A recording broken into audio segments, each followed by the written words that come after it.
I feel safe to make mistakes because of my networking and meeting people. I don't want it to sound as negative as it is, but it's just a reality. When you're worried about what's going to happen if you make a mistake and if you lose a job, you're more likely to do it, I think.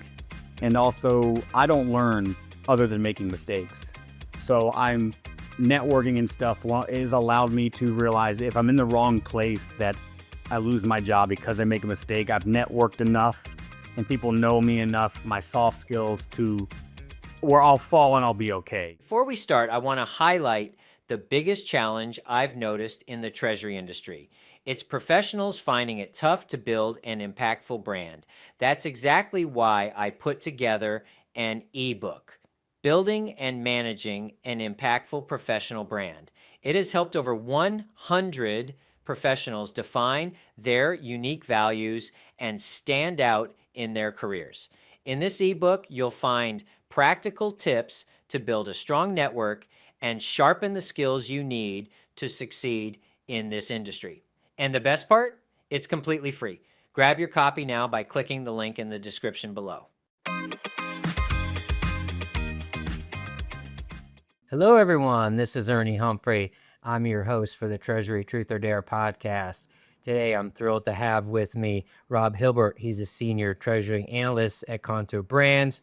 I've been following some of his amazing and compelling content on LinkedIn, so we're really honored to have him as a guest today. Rob, before we dive in, give us a little bit about your background and how you came to Treasury. So long story real short, I started out of college in restaurants. I had to make sure I said something about out of college because I wanted to make you think I was going to tell you about my story from college. I know, I was worried about No, that. but I actually bailed from restaurants. I was making really good money, but it was all the time. And I realized I wanted to get the work-life balance. I think it's thrown around a lot, but I wanted to make sure I had the work-life balance I wanted. Right. And so I just started out in accounts payable, worked my way up into being an analyst in finance, and got into FP&A. It was kind of variance analysis wasn't enough change throughout the day. So I was looking around, and then Kontoor was looking for a finance background to teach treasury. And I said, that's perfect. I love learning new things. And that's how I got into it. And I've fallen in love with it. I don't, if I stay in the corporate world, I don't imagine leaving treasury. I just think I'm learning so much about how the world works in addition to just not being stuck in the monotony of variance analysis. So, Right. Love it. We'll probably touch on this a little bit later.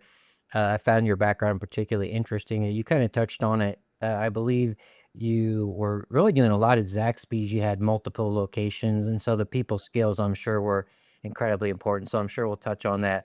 So just for those of you that have not experienced our podcast yet, what we do is we have several rounds of truth or dare. So I'll ask Rob, would you like to share a truth, or would you like to go ahead and do a little dare? It gives us a little insight about what makes Rob tick and what makes him successful. So let's go ahead and kick things off for round one. Rob, would you like to start out with a truth or a dare? I'm going to be conservative and go with the truth. All right. So I guess that truth is, I think it's a truth that's kind of what you believe. Do you believe that 2025 is a critical year for the Treasury profession? Why or why not? Yes, absolutely. And I don't want to steal the buzzword of the day, but it's because of AI, not necessarily in the learn AI. It's becoming a tool. I think we have a misconception or a misguided fear on it. I think the assumption is it's going to replace jobs. I think the key is that people who use it as a tool will replace those who do not or maintain their job. And I think in Treasury, for one, in 2025, is organizations are trying to figure out how to implement AI in a way that's actually going to be efficient and not just a way to say, oh, yeah, we use AI. Because I've already seen that in companies and vendors we use, that they just say they have AI, but if it doesn't work, it's actually worse than, I don't know, human eye, whatever it's called now. But yeah, so I think it's AI. I don't want it to make it sound like it was an easy, cheap answer, but I just think how Treasury deals with that tool, and it's going to set you up for failure or success in the next decade or so. It's not something you keep changing here and now. You're going to pick a program and go with it, right? So I think you got to do a lot of deep digging to figure out how to use it. Right. And let me follow up on this question just because of what your company does. Yeah. Have you guys seen a lot of impacts, especially in your FP&A and cash forecasting due to the tariffs and the uncertainty? Has that hit you guys a lot, Oh and how yeah. you been dealing with that? Oh yeah. I mean, that's a 1A or 1B, I guess. But yeah, so Right, for me, it's a lot of they're trying to do their costing, and they're coming to us every right. day about what the banks and what everyone's thinking is going to happen in this. For us specifically, it's Southeast Asia where a lot of our sourcing is. Okay, So what deals are right. coming down the pipe, how they're being affected, if they're going to go with China, and the answer is always like we don't Not know. right. But we have people who are following Truth Social all the time to try and figure out what's really going on. So it is, We're yeah, that is it's a daily thing. Especially this week. Some people are calling it Liberation Day 2 now. So, uh, yeah, that was a little wrench in the thing. But I'm not directly involved as much, thank God. But I can tell you we're the rumblings of that are a daily yeah, occurrence around us. And then whenever they're wanting to know like CPI data and inflation and sure. stuff, Yeah, country specific, that's when we'll jump in. So yeah, yeah, yeah. good follow up. It's like you That is mentioned. definitely huge talk right now. Yeah. It's just like you mentioned, the days are never the same in Treasury, and, No, and it's even more so today with all the dynamics going on. So it's an even more dynamic world. All right, great round one. Okay, let's go to round two. You gonna go with another truth, or are you gonna jump into a I'll dare? jump into a dare. All right, I'm excited to see this one. Okay, what is your hidden talent? I can talk like Donald. Did you actually Yeah, did you actually do that? That was pretty cool. yeah. The Wow. nieces and nephews love it. I don't know how it comes I'm sure across on they do. camera, but Yeah. No, that was good. Yeah, yeah, I was hoping you might put a little duck hat I on or I wish I something, would but have hey, brought it, that's but oh, I know. I'm not supposed That to would have know the been dares are coming, right? So visual aid. That's true. Good call. All right. So thank you for sharing that with us. We need you to moderate some treasury events because they're so boring. I think we could use some of that. yeah, There we go. All right. So let's go back to our next round. You're gonna go back to a truth, or let's you're gonna double up go on a dare. Double dare, I think, with the holy, oh show. wow. Yeah, That might be the first time ever. yep. All right. Which movie is your guilty pleasure that you watch over and over? Oh man. I mean, I watched the entire Lord of the Okay, Rings right. thing probably once a year. Yeah. So it's a guilty pleasure in that it's like 9 hours Sure. long. Right. So to do that once a year as a full grown adult seems like Right. guilty pleasure. But Well, for me, I don't watch it as often as I should. I have to every time I watch it, I pick up nuances and details, and so when I watch it again, a lot of times I like it even more because there's a lot of things that I missed, and there's so much going on. There's so much things that fit together and how they fit together and the dynamic. So yes, it's a definitely a fascinating yeah, watch.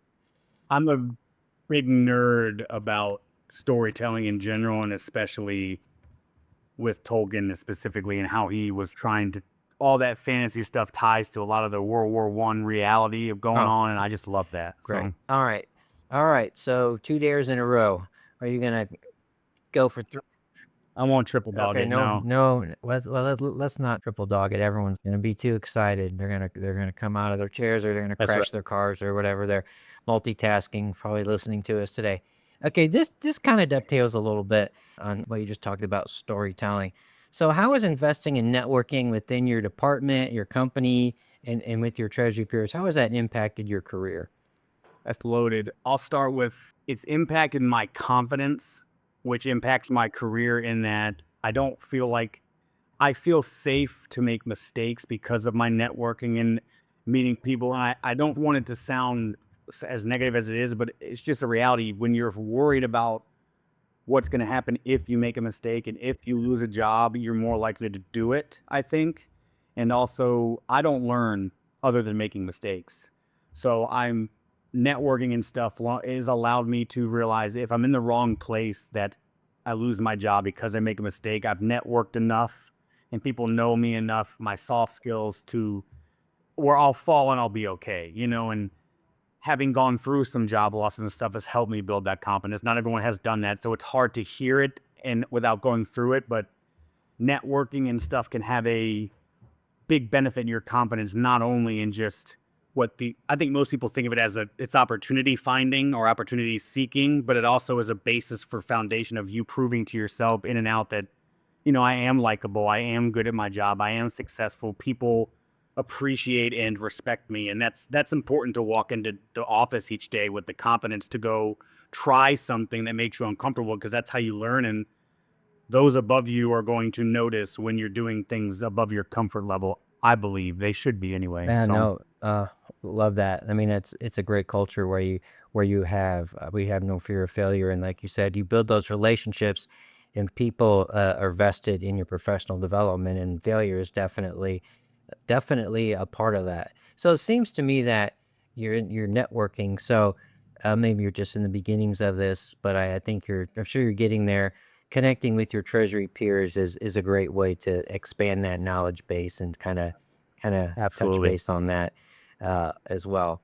So let me dig in that just a little bit more. So any examples or just how being able to be an effective storyteller has helped you in your career at all?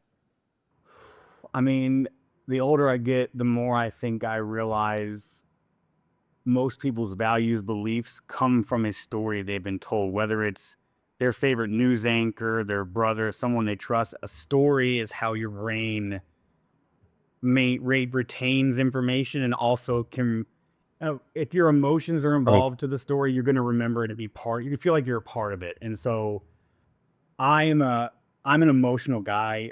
Full disclosure, I have ADHD or whatever. So it's just a medical way of, I feel emotional more than the average person. So that allows me to, I guess, story tell more than the average. But it's a good thing in that it allows me to understand how emotions and information, if they can combine, that's something it can become a belief.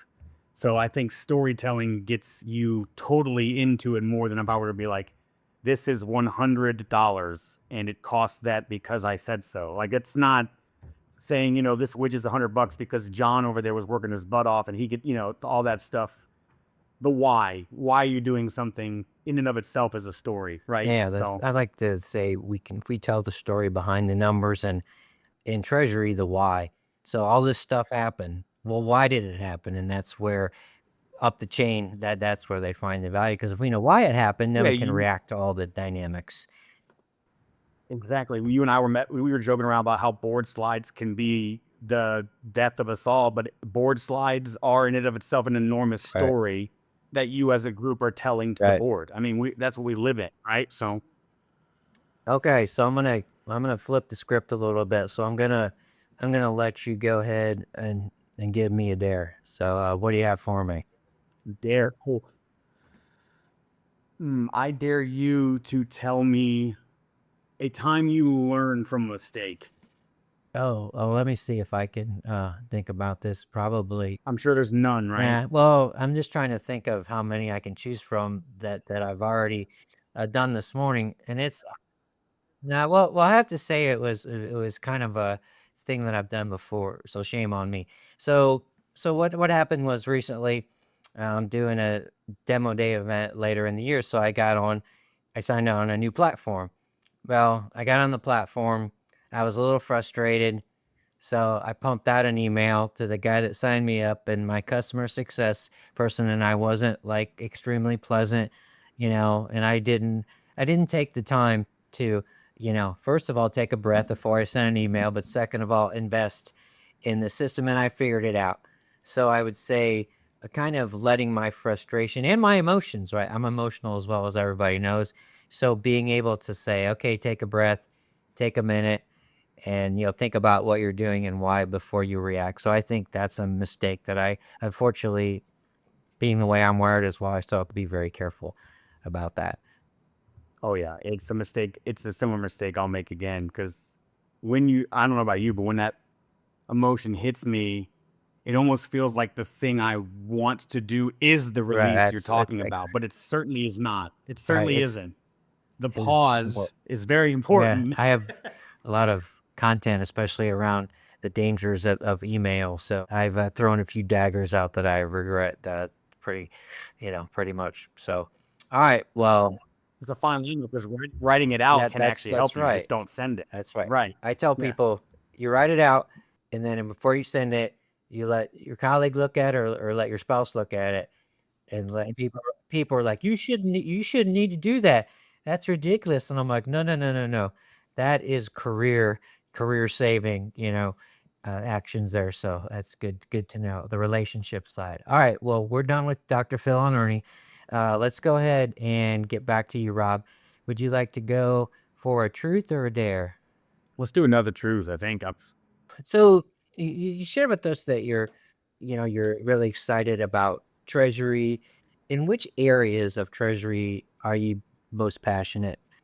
it's definitely corporate markets and how I don't want to go down that rabbit hole, but I was very negative at first about having to start paying attention to geopolitics again because I had to take a little break in my own life. But knowing how it all ties together and getting an understanding of the markets that I've heard about my whole life and just kind of didn't understand it, I find it fascinating and how much of that every company is involved in and just how much involved they're in. For instance, Coca-Cola is buying and selling stocks all day long. People don't realize that. I mean, it opened my eyes to what business actually is. It's not just simply we sell you Coke, make money, and then haha. There's a whole lot of passive money transactions. Passive meaning there's no widgets being sold.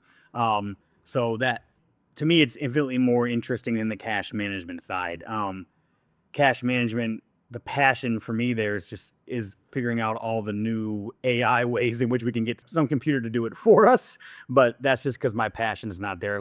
I have a colleague, Logan, who I love to death because she does enjoy that stuff, and she's always telling me that I'm wrong for not being passionate. So it's funny, but yeah, the corporate markets and how that just ties into life is Yeah. infinitely fascinating and infinitely it's changing all the time. Yeah, we certainly have a lot of investigating to do on how that impacts the brands that you're involved with. So there's an awful lot of interconnectivity between your suppliers and your customers, and then their suppliers and customers. And so it's interesting to get the dynamics and the risk exposures that people are taking and how they're responding to those. Okay, so let's go back to another round. Yeah, and then being able to see how your colleagues are doing the same stuff too. Yeah. Yeah, that's what I try and do is benchmark. So just did a webinar on for Treasury professionals on how they're seeing impacts of the uncertainty. So are their DSO, DPO going up? Are their supply chains changing? Are their FX changing? Are they having more issues borrowing? So there's a lot of meat on the bone in those areas right now. Let's go ahead and wrap things up. I've got a special truth for you. I like to delve into. All right, I'm giving you 3 wishes to grant on behalf of the Treasury profession. What are they? So I think wish one is that we would all gain max emotional intelligence. 2 would be a longer term view on our treasures. I don't want to elaborate too long and push the time, but I say that in thinking that a lot of people are thinking of and not right. It's not wrong, but it's just human nature. You're thinking about your job, your position, what's best for that. When a lot of times in Treasury for the company as a whole, you're going to want to do the longer term thing. And then 3, I mean, this is a funny wish, but I'd like to be able to see the stock market about a week ahead of time. Yeah, that's an interesting wish. Wouldn't we all, right? Yeah. See, all right. I love it. So, Rob, thank you very much for being a guest on my podcast today. I want to encourage my listeners, if you're not connected with Rob and haven't been following him on LinkedIn, it's definitely worth checking out his content. And I see him as a rising superstar in our profession. So I'm definitely going to stay in contact with Rob. And finally, to our listeners out there, I want you all to have the courage to live your Treasury truths and dare to be great in everything that you do within and beyond Treasury. Until next time, everyone. Thank you. Thanks for watching the show. I hope you guys liked it. Share your thoughts in the comments below. Stay tuned and hit the subscribe button for more.